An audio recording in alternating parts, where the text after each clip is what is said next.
Assalamualaikum warahmatullahi wabarakatuh. Perkenalkan, nama saya Auli Yuda Prestia dari Fakultas Ekonomi dan Bisnis Universitas Pelita Bangsa. Di video kali ini saya akan memaparkan materi tentang bank dan lembaga keuangan. Di sini kita berfokus dengan penyaluran dana bank. Pengertian kredit menurut Undang-Undang Nomor 10 Tahun 1998 Pasal 1 Angka 11, kredit adalah penyediaan uang atau tagihan berdasarkan persetujuan atau kesepakatan pinjam-meminjam antara bank dengan pihak lain yang mewajibkan pihak peminjam untuk melunasi utangnya setelah jangka waktu tertentu dengan pemberian bunga. Tujuan kredit tersendiri adalah yang pertama meningkatkan daya guna uang, yang kedua meningkatkan peredaran uang, yang ketiga meningkatkan peredaran barang, yang keempat stabilitas ekonomi nasional, dan yang terakhir adalah pemerataan pendapatan. Di sini ada siklus perkreditan. Yang pertama permohonan kredit, analisis kredit, keputusan kredit, perjanjian kredit, pengikatan jaminan, dropping kredit, pengawasan kredit, dan pelunasan kredit. Tahap pertama, permohonan kredit. Bank hanya akan memberikan kredit jika diajukan secara tertulis. Permohonan harus berisi informasi yang lengkap. Bank akan memeriksa kebenarannya. Tahap kedua, analisis kredit. Dasar pasal 8 nomor 1 Undang-Undang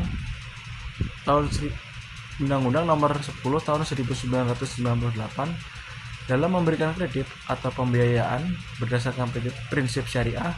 Bank umum wajib mempunyai keyakinan berdasarkan analisis yang mendalam atas itikat dan kemampuan serta kesanggupan nasabah debitur untuk melunasi utangnya atau mengembalikan pembiayaan dimaksud sesuai dengan yang diperjanjikan. Prinsip analisis kredit. Layak atau tidak layak calon debitur diberikan kredit. Yang pertama karakter, capacity atau capability, capital, collateral, condition of economies atau bisa disebut dengan 5C. Di sini karakter atau watak mengetahui sifat seorang calon debitur.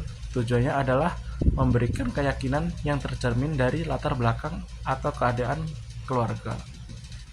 Capacity atau kemampuan melihat kemampuan calon debitur dalam membayar kredit yang dihubungkan dengan kemampuan mengelola bisnis serta kemampuan mencari laba. Kapital atau modal berhubungan dengan kekuatan keuangan dari si calon debitur.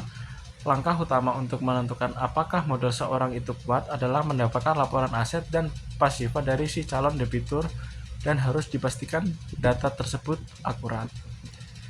Yang kedua, mengetahui sumber-sumber pembiayaan yang dimiliki nasabah terhadap usaha yang akan dibiayai oleh bank karena biasanya bank tidak tersedia membiayai suatu usaha mencapai 100%.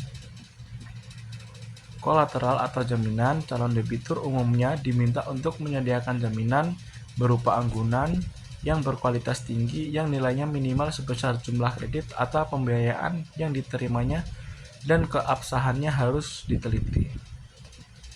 Condition of economy atau bisa disebut dengan kondisi ekonomi dapat dilihat melalui dua kategori, yaitu kondisi internal dan kondisi eksternal.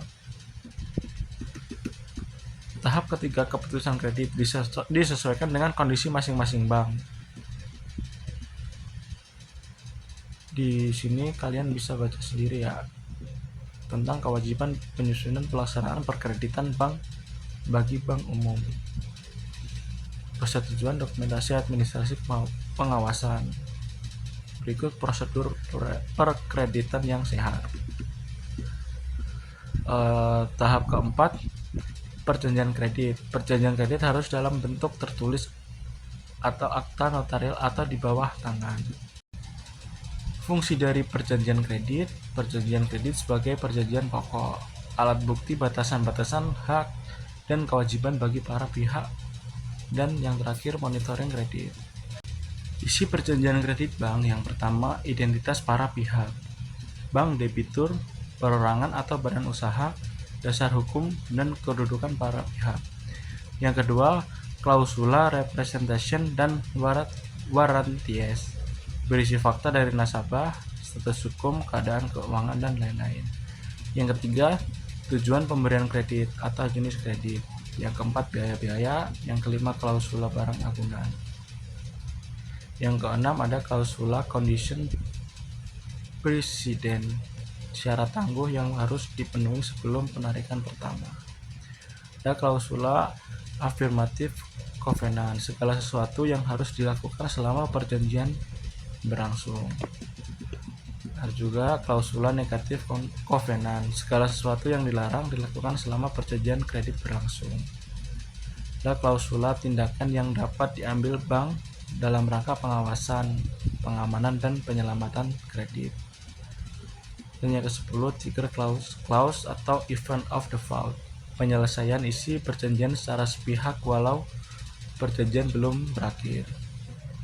Ada klausula debit authorization, klausula yang memberi kewenangan kepada bank untuk mendebit rekening debitur. Ada klausula bunga rampai atau miscellaneous, taat kepada peraturan bank, tempat penyetoran, format surat, dan lain-lain.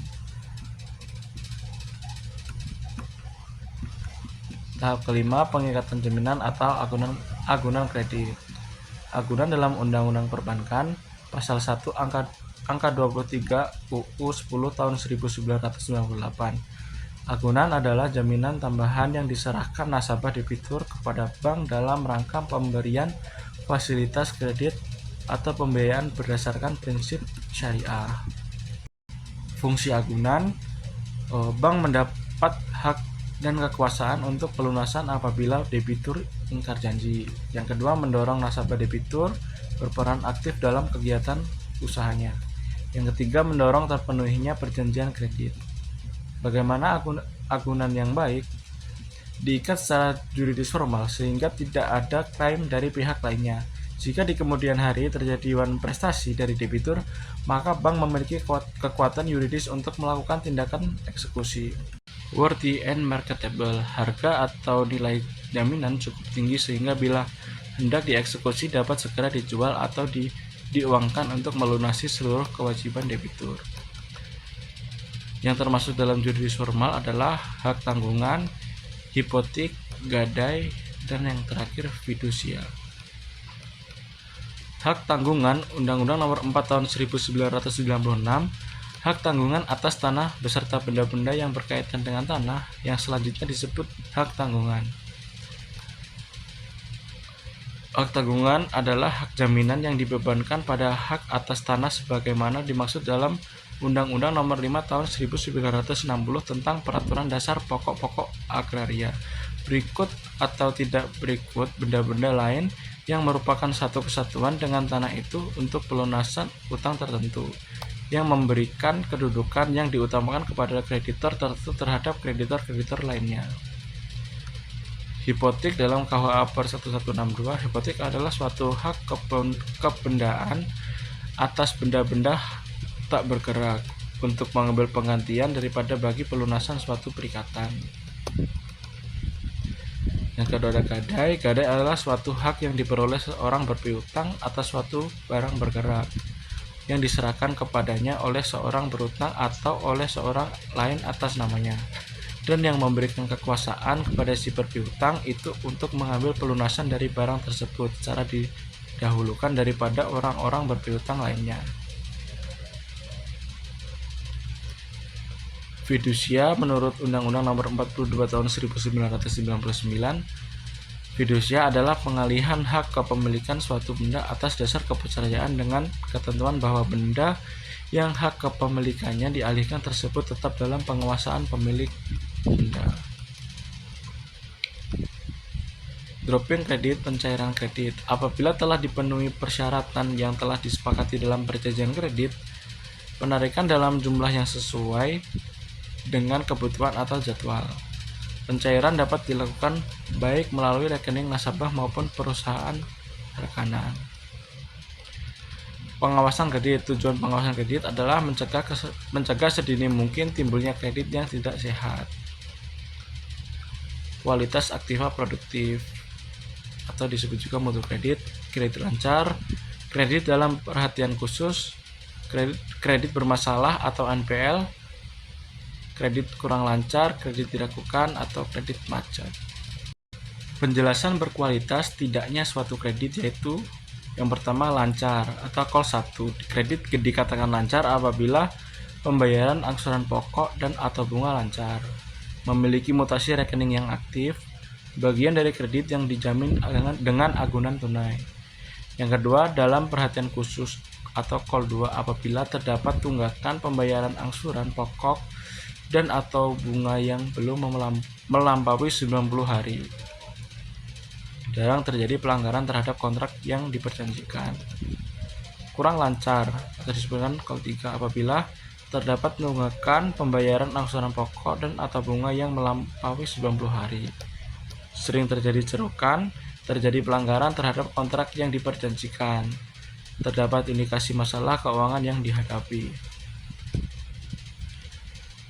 Diragukan call 4 apabila terdapat tunggakan pembayaran angsuran pokok dan atau bunga yang melampaui 180 hari. Terjadi cerokan yang permanen. Dokumen hukum yang lemah baik untuk perjanjian kredit maupun pengikatan jaminan. Yang kelima, macet. Call 5 terjadi apabila terdapat tunggakan pembayaran angsuran pokok dan atau bunga yang melampaui 270 hari. Kerugian operasional ditutup dengan pinjaman baru. Dari segi hukum dan kondisi pasar jaminan tidak dapat dicairkan pada nilai yang wajar. Jenis kredit atas tujuan dasar penggunaan. Yang pertama kredit modal kerja, yang kedua kredit investasi, yang ketiga kredit konsumsi. Sekian, terima kasih.